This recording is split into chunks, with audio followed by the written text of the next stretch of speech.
The Diadem Axis 98 slogan was called Unrivaled Spin. So, as we all know, there's a huge competitor to this type of racket, the Babolat Pure Aero 98. And the question really is, does the Axis rival the bigger brand? Does it fall behind? Or does it actually improve upon Babolat's mainstream racket?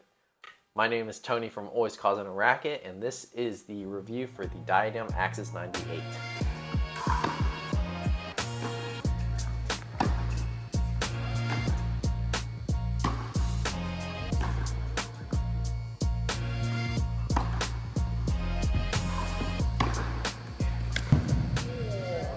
I'm kind of changing up some of my reviews. I think before I talked mostly about forehands, backhands, volleys, serves, and just kind of gave my thoughts on it. But I wanted to change it up and kind of talk about the design, the design and lineup of the whole Diadem Axis line. I wanted to talk about the specs of the racket, power, comfort, spin, and to change things up, I actually wanted to talk about offense, which is more driving shots, put away volleys, overheads, and things like that. And then defense, which talks about kind of playing the high lob shots, the high top spins, slices, just getting the ball in play. So almost like a pusher style. And then talking about the serves, who's it for, and why you should or shouldn't buy this racket. For each of the reviews, I'm going to give a number out of 10, 10 being the highest that I personally enjoyed, 1 being the lowest, as in like I didn't like it at all. Diadem Axis line sort of dropped this year, and the pro player who is kind of sponsoring with this is Alina Svitolina, and she's allegedly playing with the Axis 98. And just kind of going right into it, we're going to talk about the design and the lineup of the Diadem Axis and then specs. Personally, I really like orange. Orange is one of my favorite colors. I like the fruit. I like the color of the strings here. I like how it's very almost like tech savvy. This kind of reminds me of almost like a Tron. I don't know if you guys remembered, what was the updated one? Tron like Legacy, where it's like very retro, Daft Punk, sort of like cyber designs. So I like the designs. The design is really nice, and of course it does give a lot of comparison. It is basically almost the Babolat Pure Aero mold, and that's kind of my one thing with the lineup. So as of right now, you have the Axis 98, and then you have the 100, which is a 16x19 pattern, and the Axis Team, which I think is just a lighter version of the 16x19 version. This one here is 305 grams, unstrung, and 16x20 string pattern. So, as we all know, it's basically the Babolat Pure Aero 98 or the Pure Aero VS. I was a little disappointed with the 100 line. I think a way to set themselves apart from the Babolat line would be to have a 100 square inch racket with a 16x20 string pattern, and I'll explain why in a little bit. The one thing that I did notice, and I sort of put the Babolat Pure Aero VS and this side by side and compared the two, and immediately, and when I was stringing this too, I immediately noticed this is a much more open string pattern than the Babolat Pure Aero VS in 98. The strings move a lot. I think you have a lot more. Potential for spin, but you also get more power because it's so open. So that is my one thing about the one thing that I really noticed on this racket. That's why I think if they had a 100 square inch 16x20 and still keep this very open string pattern, I think it would have really set them apart from Babolat. That way you don't have the comparison. And I also think for the future, knowing how their lineups are with their Elevate and their Nova, they have started releasing tour versions, which are 315 grams unstrung. And I think that would really set them apart from Babolat, because if they could make a tour version of this, I think that would get a lot of good feedback and a lot more interest. The only thing is if they decide between a 16 by 19 or a 16 by 20 string pattern. I'm hoping that they make this potential Axis Tour a 16 by 20 string pattern. That would definitely help set them apart and make people kind of look at Diadem for something different. So in terms of the specs and lineup, I would give this an 8 out of 10. Quickly compared to Babolat, there's really nothing as much that's like setting them apart or giving me the wow factor. Personally, I tell a lot of people that Babolat, like usually the standards for like most rackets is a pure Aero, a pure drive, and a Wilson blade. Those are like your spin, power, and control type rackets that are just the baseline for a lot of rackets. This is also an example of one of them. So that's why I gave it 2 points off. I think they could have set themselves apart a little bit more. I think if they made a tour version of this one, that would help them more. But since they didn't have it in their starting lineup, gave it 1 point off. Going into the comfort, this is a 68 RA stiffness rating, which I was actually kind of worried about, but due to their Craybon technology, it is soft. And I actually, when I first hit with this racket, that was the first thing I noticed was that, oh, it felt a little mushy to me. And before these strings, I had on the Restring 0 at 50 pounds. And to me, that's kind of like, and that was also a 16 gauge string. It was, to me, 0 is kind of like a lively, firmer string. It kind of sails through the court a little bit more just because it's more of a power and spin string. So the immediate thing I noticed with this was that, oh, it's kind of on the softer side, it is mushy. I did not have to worry about any elbow, arm pains. I know a lot of times, and I tell people this when I'm stringing rackets, that Babolat tends to make their rackets stiffer than most, especially the pure drives and the pure Aeros. I see a lot of people who bring them end up having some tennis elbow problems just because of the stiffness of the racket. This I did not have any issues with. I just think if you're looking for a softer racket, the Craybon technology helps out a lot. In terms of comfort, I would give this a 9 out of 10. The only thing for me is I wish it wasn't as soft. I tend to like a more crisp and firmer response racket. I don't like the mushy things because I can't feel it as much. So I give it a 9 out of 10. Talking about the spin, because it is a very open 16 by 20 string pattern, I had a lot of spin, easy net clearance. I didn't have any issues with kind of just like the ball just sailing flat. And for me, at least, my backhand tends to be a little bit flatter than most, whereas my forehand I hit with more spin. My backhands, I didn't have any issues with hitting the tape or hitting the net.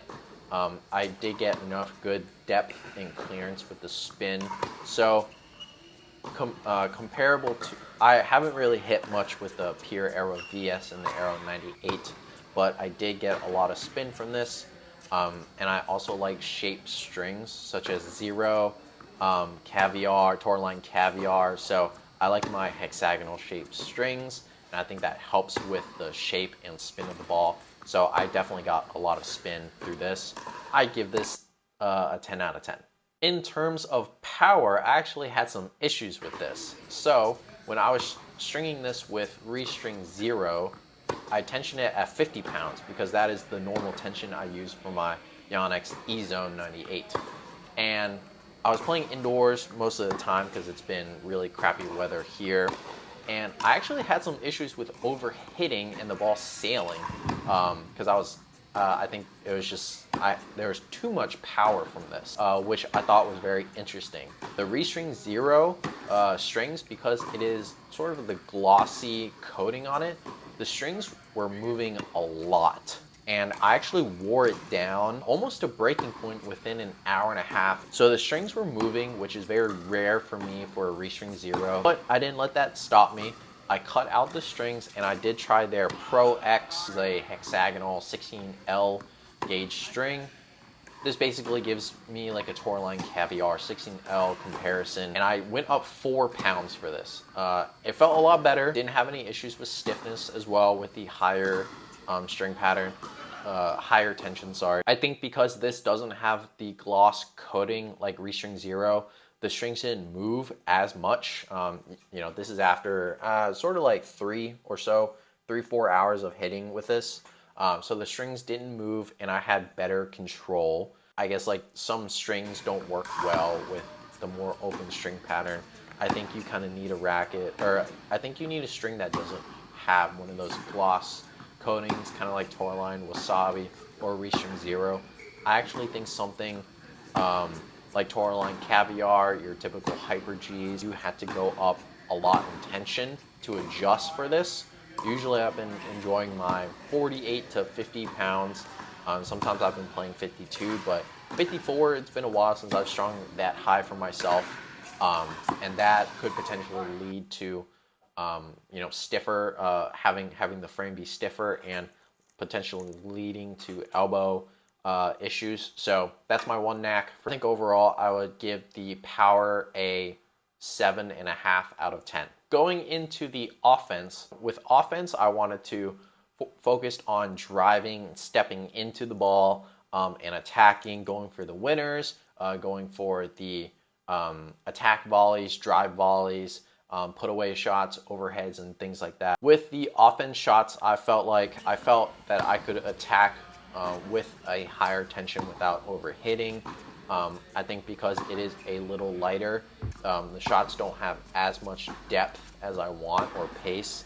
It does hit with a lot of spin, which is nice because especially playing indoors, you know, sometimes it slides a lot on the indoor courts. So I was having a lot of drive. I was having a lot of good attack points, just stepping into the ball and having good contact with this. I didn't feel like I was overhitting as much with the higher tension. I actually really enjoyed this with volleys, and I think that's, again, probably with the open string bed, but I always had clean contact hitting volleys with this, and I could easily play defense shots with this. So the only one thing was that as soon as I stepped in and tried to hit that put away volley, I had a tendency to overhit.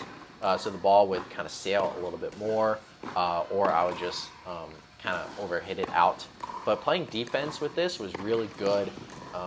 Just felt really good connection with ball for volleys, and I didn't have any issues playing kind of like defense volleys. I think this was really good for offense shots. I think I would give this an 8.5 out of 10. In terms of defense, I actually had some issues with the defense. So for defense, I wanted to play more kind of like a pusher style, hitting the higher spin shots, the loopy shots, moon balls or lobs, and slices as well. So just kind of keeping the ball in play, making my opponent have the forced error. So I actually had a little bit of issue with this. In terms of slices, sometimes the ball would sail a lot more, or had a higher net clearance than I wanted to. So it almost just kind of like sailed a little bit for me for slices. Or if I was running to hit like a defensive slice, it would just cut too much. I think it would have too much backspin and it just wouldn't float too much. So I was either over hitting it or under hitting it, and I couldn't find the right middle ground for the slices with this. So I had an issue with that. In terms of having those high loopy spin shots, I had to adjust a lot, because if I was just kind of leading on my back foot and just kind of rolling the ball over to get that high loopy shots, I think I had an issue with it not having as much depth, and that's probably with the 54-pound higher tension. So you kind of have to mess around with it to find it. But as soon as I hit that high loopy shot, my partner Adam would just step in and just put away the ball. So I was having an issue with that.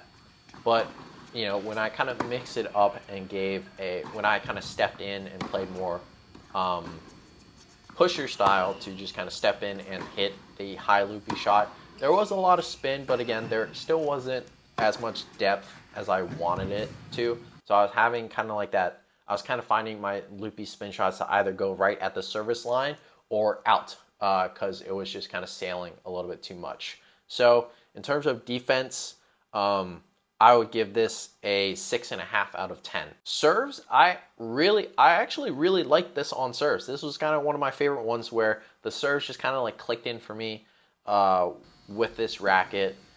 With the 50 pounds, again, had issues. The second serves were giving me so much problems because I just couldn't, I was having too much spin and power, so it was just overhitting.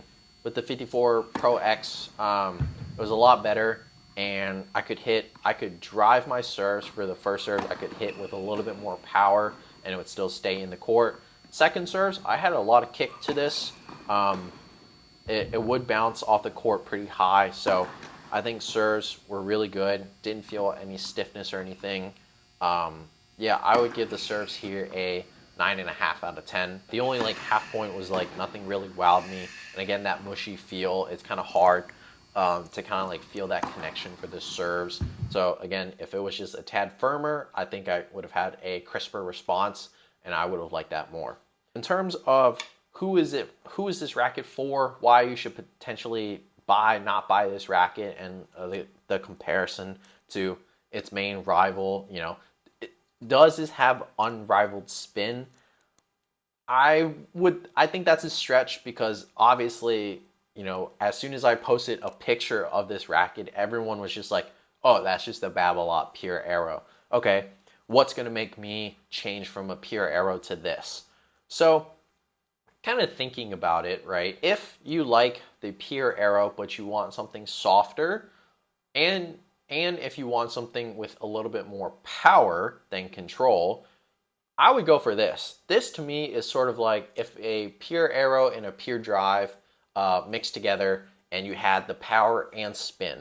Because this is a super open string pattern, I think you get more power from this than the Babolat Pure Aero. So that's the one interesting thing. Do you get a little bit more spin? Honestly, it kind of just depends on your swing, what strings you use, and tension as well. The only thing is that I do hope, and this is more so of me kind of like pressing on Diadem to potentially release that Diadem Axis Tour. That would gain a lot more interest, because you don't really have something like that from Babolat. You don't really see tour versions of their rackets unless if it's the Babolat Pure Aero 100 Tour or the Pure Drive 100 Tour. But if you did a 16x20 string pattern and make it a 315 gram version, that could gain some more interest. That would be for some of the higher advanced players.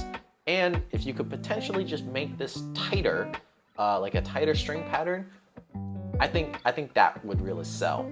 But the problem is that it's not there. It's kind of hard to push for someone to kind of switch from a Babolat to this. There's not a lot of reasons to go from the bigger brand to this. The only one thing is that I know a lot of like there's some like tennis influencers, you know, and stuff who work with Diadem. So I feel like you get a lot of discount codes. So price could be a good factor. The power and comfort are probably my three things where I would consider buying this over the Babolat Pure Aero 98. So overall, again, I think this was a good racket, but nothing wowed me as much. There's really like, it's hard to kind of push people to go for this when there's such a leading competitor. Does the unrivaled spin really matter when that's just personal preference? And do people want something with a more power and spin oriented racket when there's, you know, another big company out there that also makes something that's basically the same, potentially better to some people. That is my full Diadem Axis 98 review. Would I make the switch? Probably not, unless if I have to customize this a lot just to get it in, you know, where I like it. So overall, I give those. So overall, with the scores that you see here, this is my final score, and I hope you guys liked this video, and I hope you liked the categories here. Please let me know what you guys think in the comments, and I hope to see you guys in the next video. Again, if you guys want any discount codes from Restring, ADV, or Tourmaline, please go to the link in the description. It helps out the channel, and I appreciate you guys, and I'll see you guys on the tennis courts. Thanks.